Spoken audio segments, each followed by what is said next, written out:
Il existe des moments où l'histoire cesse d'être un récit du passé pour devenir un instrument de pouvoir.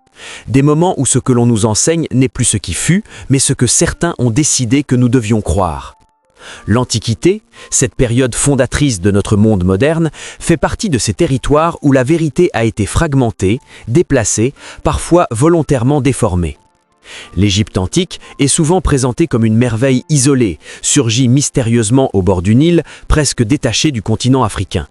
On admire ses pyramides, ses temples, ses sciences, mais on évite soigneusement une question essentielle. Qui étaient réellement les bâtisseurs de cette civilisation? D'où venaient-ils?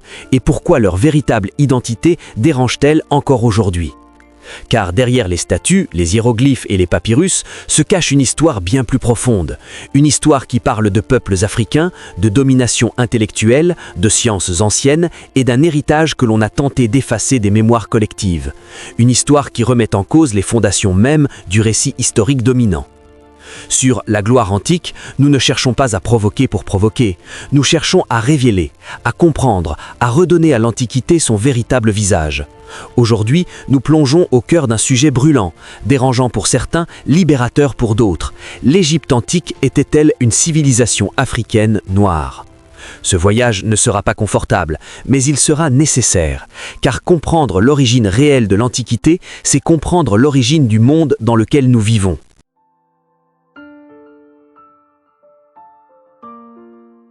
L'une des premières grandes manipulations du récit historique concernant l'Antiquité a consisté à présenter l'Égypte comme une anomalie, une civilisation brillante, certes, mais décrite comme surgissant presque par miracle, détachée de son environnement naturel et humain. Dans de nombreux ouvrages, l'Égypte est ainsi placée dans une zone floue, ni totalement africaine, ni véritablement orientale, parfois même rattachée symboliquement à l'Europe antique. Cette représentation, répétée pendant des générations dans les manuels scolaires, les encyclopédies et les productions audiovisuelles, n'a rien d'innocent. Car l'histoire n'est jamais neutre. Elle est écrite, transmise, sélectionnée. Et ce que l'on choisit d'insister ou au contraire d'ignorer façonne durablement les mentalités. En présentant l'Égypte comme une civilisation à part, on crée l'illusion qu'elle ne doit rien au continent sur lequel elle s'est développée. On efface progressivement les liens naturels, culturels et humains qui l'unissaient au reste de l'Afrique. Pourtant, sur le plan géographique, la réalité est simple et incontestable. L'Égypte est en Afrique. Elle n'est pas à la frontière du continent, elle n'en est pas une excroissance accidentelle, elle fait pleinement partie de l'espace africain. Mais cette évidence a été contournée par des constructions intellectuelles complexes, souvent élaborées bien après l'Antiquité elle-même. L'expression Afrique du Nord est devenue une catégorie à part, suggérant une séparation presque ontologique avec l'Afrique dite subsaharienne. Comme si une ligne invisible, tracée par le désert du Sahara, suffisait à effacer toute continuité humaine. Or, le désert n'a jamais été un mur infranchissable. Bien avant l'époque moderne, le Sahara était traversé par des routes, des migrations, des échanges commerciaux et culturels. Les peuples circulaient, les idées voyageaient, les croyances se transmettaient. L'Afrique ancienne était un espace vivant, dynamique, interconnecté. Imaginer une rupture nette entre le nord et le reste du continent relève davantage de la projection moderne que de la réalité historique. Le Nil, quant à lui, joue un rôle central dans cette continuité. Loin d'être une frontière, il fut un lien, un véritable axe de civilisation. Il prenait sa source en Afrique intérieure et irriguait toute la vallée égyptienne avant de se jeter dans la Méditerranée. Le long de son cours, des populations partageaient des modes de vie, des structures sociales, des pratiques religieuses et des visions du monde profondément enracinées dans le socle africain. Le Nil ne séparait pas, il unissait. Les échanges entre l'Égypte et les régions plus au sud ne se limitaient pas au commerce. Ils concernaient aussi les alliances politiques, les influences culturelles, les transmissions spirituelles. Les matières premières, les symboles religieux, certaines formes artistiques et même des éléments linguistiques témoignent de cette interaction constante. L'Égypte ne s'est pas développée dans l'isolement, mais au cœur d'un vaste espace africain. Isoler l'Égypte de l'Afrique permettait d'éviter une conséquence lourde de sens. Reconnaître que l'une des civilisations les plus avancées de l'Antiquité est née sur un sol africain et a été portée par des peuples africains. Une telle reconnaissance aurait profondément remis en question les hiérarchies raciales et culturelles construites à l'époque moderne, notamment à partir du XIXe siècle. Elle aurait rendu difficile le discours présentant l'Afrique comme un continent sans histoire, sans génie créateur, sans apport majeur à l'humanité. Ainsi, l'Égypte a été progressivement arrachée symboliquement à l'Afrique, non pas par la géographie, qui reste immuable, mais par l'idéologie. Une idéologie qui avait besoin de dissocier la grandeur antique de l'Afrique noire pour maintenir un certain ordre du monde. En niant cette filiation, on réduisait l'Afrique à un simple décor de l'histoire humaine, plutôt qu'à l'un de ses moteurs fondamentaux. Ce processus d'isolement n'a pas seulement affecté la perception de l'Égypte, il a contribué à façonner une vision globale de l'Antiquité où l'Afrique est reléguée à la marge, alors même qu'elle constitue l'un de ses piliers centraux. Comprendre cette mise à l'écart est une étape essentielle pour rétablir une lecture plus honnête et plus complète de l'histoire ancienne.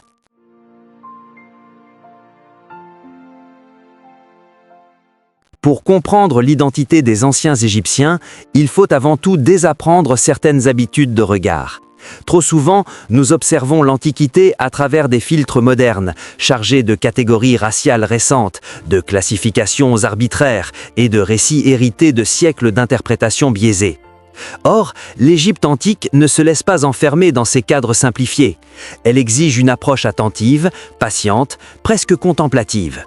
Il faut apprendre à regarder les fresques murales des temples, les bas-reliefs des tombes, les statues dressées depuis des millénaires. Ces images ne sont pas de simples décorations. Elles constituent un langage visuel précis, codifié, destiné à transmettre une identité, une mémoire, une vision du monde. Les anciens Égyptiens se représentaient eux-mêmes, et ils le faisaient avec intention. Rien n'y était laissé au hasard. Les teintes de peau utilisées dans l'art égyptien, par exemple, ne sont pas arbitraires. Elles suivent des conventions symboliques et réalistes à la fois. Les Égyptiens se peignent majoritairement avec des tons bruns, cuivrés ou foncés. Les hommes sont souvent représentés avec une peau plus sombre, liée au travail extérieur, tandis que les femmes apparaissent parfois avec des teintes légèrement plus claires, associées à la vie intérieure. Mais dans tous les cas, ces couleurs s'inscrivent dans une palette propre aux populations africaines de l'Antiquité. Les traits du visage renforcent cette impression. Nez large, lèvres pleines, cheveux crépus ou tressés apparaissent de manière récurrente dans l'iconographie. Lorsque les artistes égyptiens représentent des peuples étrangers, ils le font différemment, avec des codes visuels distincts. Les Libyens, les Asiatiques, les peuples du Levant ou les habitants de la Méditerranée sont immédiatement reconnaissables par leurs vêtements, leur coiffure, leur carnation et leurs traits spécifiques.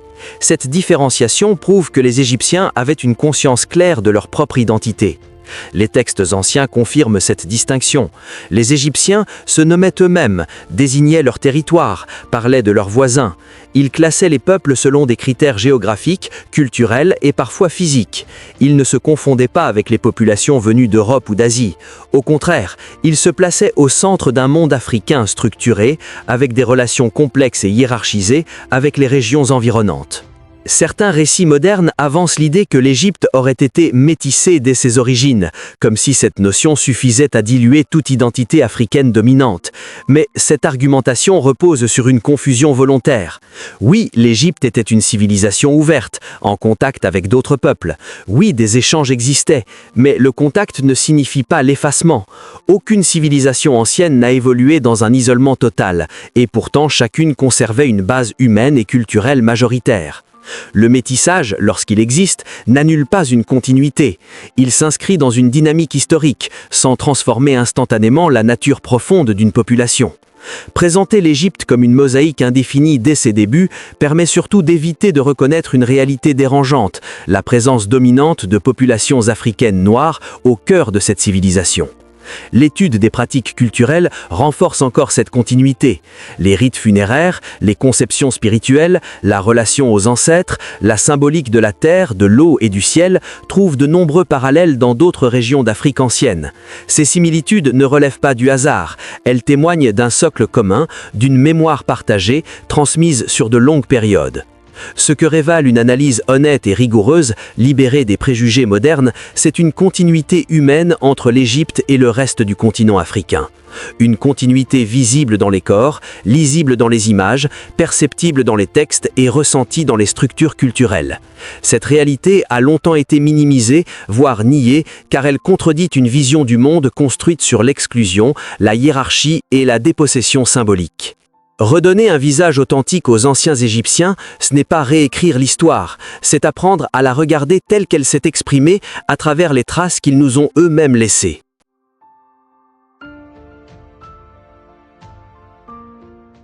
Il existe dans l'histoire moderne un paradoxe si profond qu'il en devient presque invisible tant il a été normalisé. L'Afrique est unanimement reconnue par la science comme le berceau de l'humanité. Les traces les plus anciennes de l'espèce humaine y ont été découvertes. Les premières marches, les premiers outils, les premiers gestes conscients sont nés sur cette terre. Et pourtant, ce même continent a été longtemps décrit comme incapable de produire des civilisations complexes, comme s'il avait soudainement cessé d'être créateur après avoir donné naissance à l'humanité elle-même. Ce paradoxe interroge. Comment expliquer qu'un espace qui a vu émerger l'intelligence humaine soit ensuite présenté comme dépourvu d'organisation, de pensée abstraite et de génie collectif ? Comment admettre que les mêmes peuples, ou leurs descendants, auraient été capables d'inventer l'humanité, mais pas la civilisation ? Cette contradiction ne repose pas sur des preuves, mais sur un récit construit, répété, intériorisé au fil des siècles. L'idée d'une Afrique immobile, figée dans un éternel commencement, a servi de toile de fond à de nombreuses justifications historiques. Elle a permis de présenter le progrès comme une trajectoire exclusivement extérieure au continent africain, venant toujours d'ailleurs, comme si l'innovation ne pouvait qu'y être qu'importée. Cette vision a profondément marqué la manière dont l'histoire mondiale a été racontée. Pourtant, lorsque l'on observe l'Égypte antique, ce récit s'effondre. L'Égypte ne se contente pas d'exister comme une civilisation ancienne parmi d'autres. Elle témoigne d'un niveau de complexité sociale, intellectuelle et spirituelle qui ne peut être ignoré. Elle prouve que l'Afrique n'a pas seulement été le point de départ biologique de l'humanité, mais aussi l'un de ses premiers moteurs civilisationnels. L'écriture, par exemple, n'apparaît pas comme un simple outil administratif. Elle est intégrée à une vision du monde, à une compréhension du sacré, à une volonté de transmettre la mémoire à travers le temps. Les hiéroglyphes ne servent pas uniquement à compter ou à gouverner, ils relient le visible à l'invisible, le présent à l'éternité. Cette conception du langage comme force créatrice révèle une profondeur philosophique souvent sous-estimée. L'organisation politique égyptienne témoigne également d'une pensée avancée. Le pouvoir n'est pas conçu comme une domination brute, mais comme une responsabilité cosmique. Gouverner, c'est maintenir l'équilibre du monde, préserver l'harmonie entre les hommes, la nature et les forces invisibles. Cette idée dépasse largement la simple administration territoriale et inscrit la politique dans une dimension morale et spirituelle. L'architecture monumentale, quant à elle, ne relève pas seulement d'une démonstration de puissance, elle traduit une maîtrise impressionnante des mathématiques, de la géométrie, de l'astronomie et de l'ingénierie. Construire pour l'éternité, aligner la pierre avec les étoiles, inscrire le temps dans l'espace, ces choix révèlent une conscience aiguë de la place de l'homme dans l'univers. À travers l'Égypte antique, c'est toute l'Afrique ancienne qui se révèle sous un jour nouveau. Car cette civilisation ne surgit pas du néant. Elle s'inscrit dans une continuité plus vaste, nourrie de savoirs, de pratiques et de traditions africaines anciennes. L'Égypte devient ainsi une preuve vivante que la capacité de créer des sociétés complexes, organisées et durables était pleinement présente en Afrique. Effacer cette réalité n'a jamais été un simple oubli, c'était une nécessité idéologique. Car reconnaître l'Afrique comme berceau de la civilisation humaine aurait rendu difficile, voire impossible, la justification de siècles de domination, de colonisation et d'exploitation. Un continent perçu comme sans passé glorieux est plus facile à soumettre qu'un continent conscient de sa profondeur historique et de sa grandeur ancienne. Ainsi, la négation de l'Afrique civilisatrice n'a pas seulement appauvri notre compréhension du passé, elle a façonné des rapports de pouvoir, influencé des politiques et laissé des traces durables dans les consciences. Revenir sur cette négation, c'est rouvrir un espace de réflexion sur ce que signifie réellement le progrès, la civilisation et l'héritage humain.